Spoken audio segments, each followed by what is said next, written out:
Assalamualaikum warahmatullahi wabarakatuh. Perkenalkan, nama saya Sidik Permana Putra, merupakan mahasiswa program studi S2 Teknik Sipil Fakultas Teknik Universitas Sangga Buana. Saya akan mempresentasikan reflective review selama mempelajari materi ekonomi dan pengembangan wilayah, serta melakukan analisis ketimpangan wilayah membandingkan antara wilayah Jawa Barat dan Nusa Tenggara Barat dengan metode perhitungan ICOR. Kemudian berikut adalah merupakan refleksi konsep ekonomi dan pengembangan wilayah. Pada topik pertama dibahas teori, definisi, dan konsep ekonomi wilayah. Itu untuk membangun kerangka berpikir dasar mengenai ruang, batas wilayah, dan persebaran aktivitas ekonomi. Pada topik kedua, dipelajari terkait dengan teori lokasi dan dinamika sosial, memahami aglomerasi, prinsip penentuan lokasi strategis industri, dan dampaknya pada interaksi masyarakat lokal.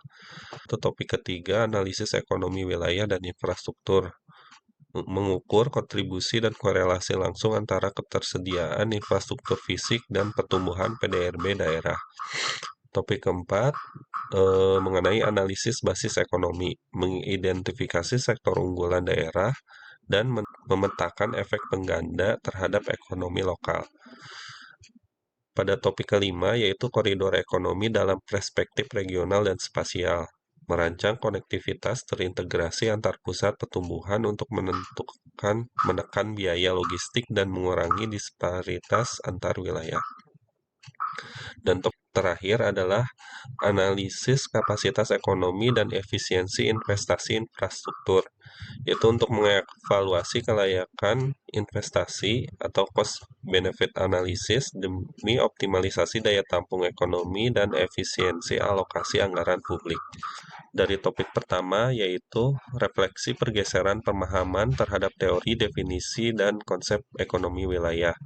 Sebelum mempelajari materi ini, perspektif definisi wilayah itu adalah hanya dipandang sebagai batas administratif pemerintah yang kaku, tanpa melihat keterkaitan sosial, ekonomi, dan fungsional di dalamnya. Kemudian pertumbuhan ekonomi diukur semata-mata dari peningkatan pendapatan daerah dan pembangunan wujud fisik yang terlihat secara langsung. Fungsi infrastruktur dilihat hanya sebagai sarana teknis konstruksi jalan atau jembatan yang berdiri sendiri dan berfokus pada penyelesaian wujud fisik. Namun setelah mempelajari topik ini, perspektifnya berubah. Definisi wilayah dipahami sebagai kesatuan ruang dinamis, terbagi atas wilayah homogen, fungsional, dan administratif yang terkait oleh karakteristik fisik, sosial, dan ekonomi. Pertumbuhan ekonomi sangat bergantung pada faktor fundamental spasial, lokasi, aksesibilitas, kapasitas sumber daya, dan kualitas keterkaitan antar wilayah. Dan fungsi infrastruktur berubah peran menjadi urat nadi penggerak pemerataan. Infrastruktur adalah instrumen utama penghubung aktivitas ekonomi masyarakat yang menentukan laju perkembangan wilayah. Kemudian pada topik kedua dibahas evaluasi teori lokasi dari beberapa ahli. Dari ahli yang pertama yaitu J.H. von Toonen tahun 1826, fokus utamanya yaitu nilai lahan dan jarak ke pasar. Variabel kuncinya yaitu aksesibilitas, relevansi modernnya, penentuan lokasi pusat, perdagangan, dan isolasi wilayah tertinggal. Kemudian dari teori Alfred Weber tahun 1909, fokus utamanya aglomerasi industri dan minimalisasi biaya. Variabel kuncinya efisiensi, yaitu transportasi dan tenaga kerja. Relevansi modernnya, konsentrasi kawasan industri dekat pelabuhan atau jalan tol. Dan teori yang terakhir dari Walter Christoller tahun 1933, fokus utamanya ketersediaan barang dan jasa. Variabel kuncinya yaitu hierarki pelayanan atau central place theory. Relevansi modernnya yaitu cetak biru distribusi fasilitas publik yang merata. Lalu selanjutnya yaitu pada topik ketiga dipelajari yaitu dinamika spasial, spread versus backwash effect. Apa itu spread effect? Yaitu adalah dampak penyebaran, pusat pertumbuhan yang menyebarkan manfaat investasi, perdagangan, lapangan kerja, atau wilayah tetangga.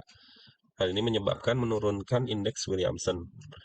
Kemudian ada juga yaitu backwash effect atau dampak penarikan, yaitu pusat pertumbuhan yang menyedot sumber daya manusia unggul, modal, dan aktivitas dari daerah lain. Hal ini menyebabkan meningkatnya indeks Williamson. Dari asumsi menuju presisi spasial. Menghadapi ancaman backward effect dan ketimpangan Grokpo, perencanaan membutuhkan instrumen diagnostik yang presisi.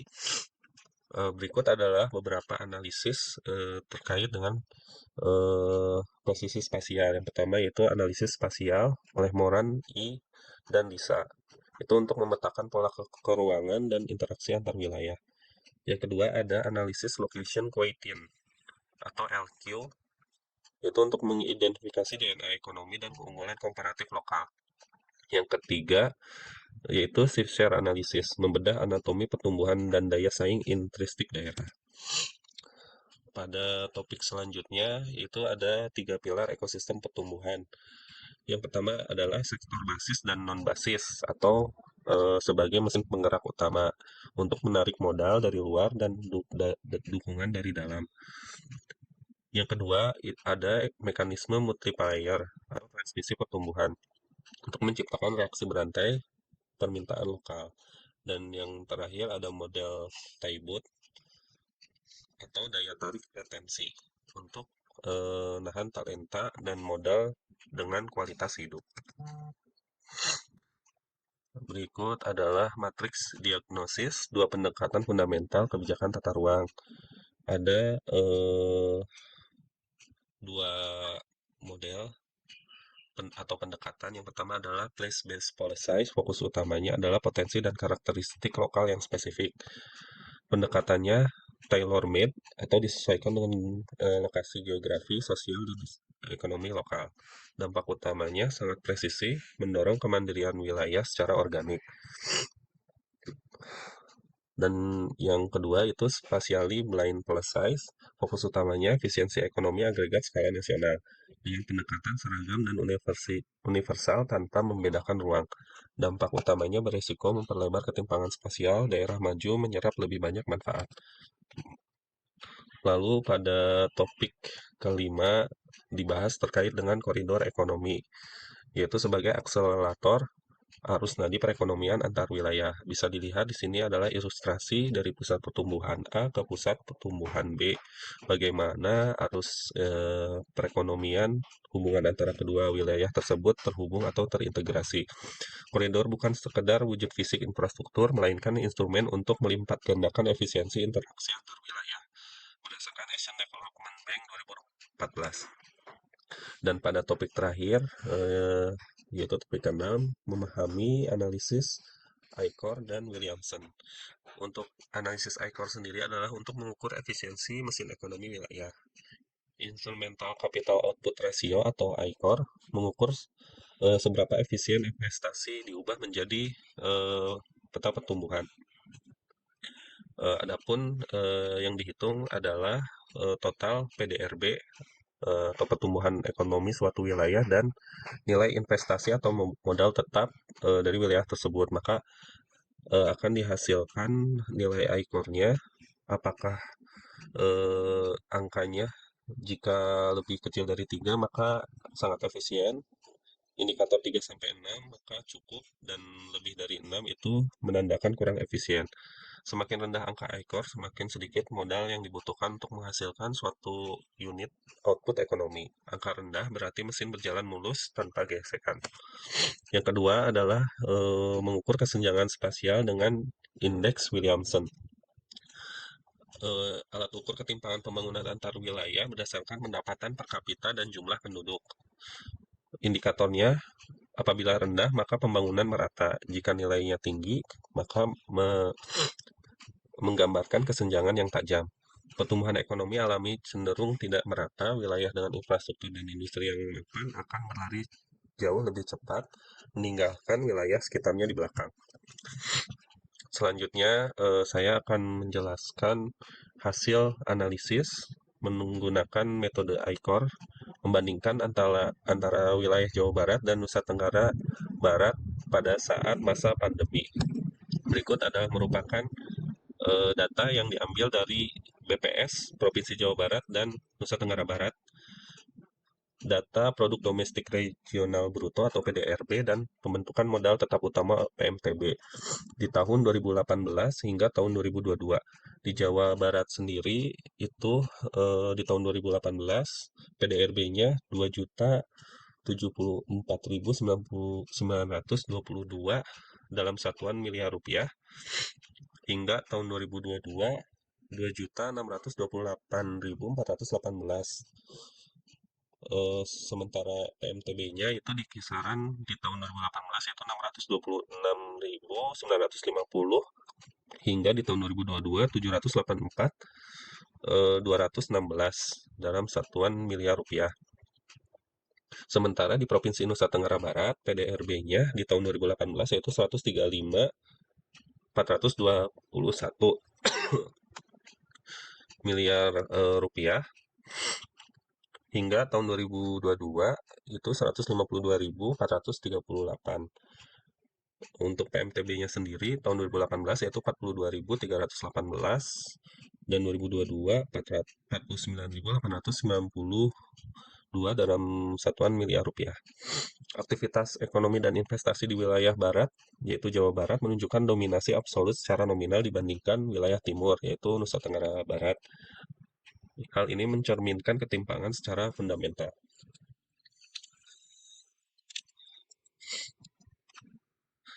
Kemudian selanjutnya adalah hasil analisis perhitungan ICOR-nya. Adapun rumusnya itu PMTB dibagi dengan jumlah PDRB. Dari hasil tersebut, ICOR Jawa Barat di tahun 2019 yaitu 5,01, sedangkan NTB 6,18. 2020 pada saat masa pandemi nilainya minus 10,74, sedangkan NTB minus 4,80. Di tahun 2021 setelah pandemi 3,40, di Nusa Tenggara Barat 6,65, dan 2022 di Jawa Barat 2,85 dan Nusa Tenggara Barat 4,27. Berikut adalah hasil analisis dari perbandingan antara wilayah Jawa Barat dan Nusa Tenggara Barat pada saat pra-COVID atau pandemi 2019. Jawa Barat nilai ekornya 5,01. Pertumbuhan distabilkan oleh sektor industri, manufaktur, perdagangan, dan jasa. Memiliki growth pole atau pusat pertumbuhan dengan infrastruktur matang dan aglomerasi ekonomi. Sementara di NTB nilai ekornya 6,16. Hal ini membutuhkan modal dasar atau investasi yang jauh lebih besar untuk mencetak output. Terkendala konektivitas wilayah dan tingkat industrialisasi yang rendah. Pada saat sebelum pandemi ini nilainya cenderung keduanya kurang efisien karena angka indikatornya adalah di bawah kurang dari 3. Sementara pada saat pandemi di tahun 2020 nilai ICOR-nya negatif di Jawa Barat minus 10,74 karena terkena hantaman keras pada sektor manufaktur padat karya dan industri perkotaan akibat pembatasan mobilitas. Dan di Nusa Tenggara Barat nilai ICOR-nya minus 4,80 mengakibatkan kelumpuhan fatal pada sektor andalan pariwisata dan perdagangan. Sementara pada saat pemulihan pasca pandemi di tahun 2021 dan 2022, Jawa Barat nilai ICOR-nya 2,85 di tahun 2022. Maka efisiensi meroket berkat optimalisasi kawasan industri besar dan konektivitas logistik. Biaya produksi ditekan oleh aglomerasi industri yang sudah terbentuk sebelumnya. Dan di Nusa Tenggara Barat itu sendiri, nilai ICOR-nya 4,27 di tahun 2022. Efisiensi terhambat oleh struktur ekonomi primer, pertanian atau pariwisata, dan biaya logistik tinggi. Distribusi investasi yang belum merata. Maka dari hasil analisis tersebut, ada rekomendasi kebijakan, yaitu efisiensi investasi bukan sekedar hanya besaran modal, melainkan kesiapan struktural wilayah. Nusa Tenggara Barat memerlukan penguatan infrastruktur dasar dan penciptaan growth pole baru untuk mendorong spread effect guna mengurangi ketimpangan regional pasca pandemi. Dari hasil ini maka demikianlah penjelasan dan hasil analisis yang telah saya paparkan di materi ekonomi pembangunan wilayah ini, dan berikut merupakan daftar pustaka atau referensi yang saya ambil. Mungkin cukup sekian penjelasan dari saya. Terima kasih atas perhatiannya. Wabillahi taufiq wal hidayah. Wassalamualaikum warahmatullahi wabarakatuh.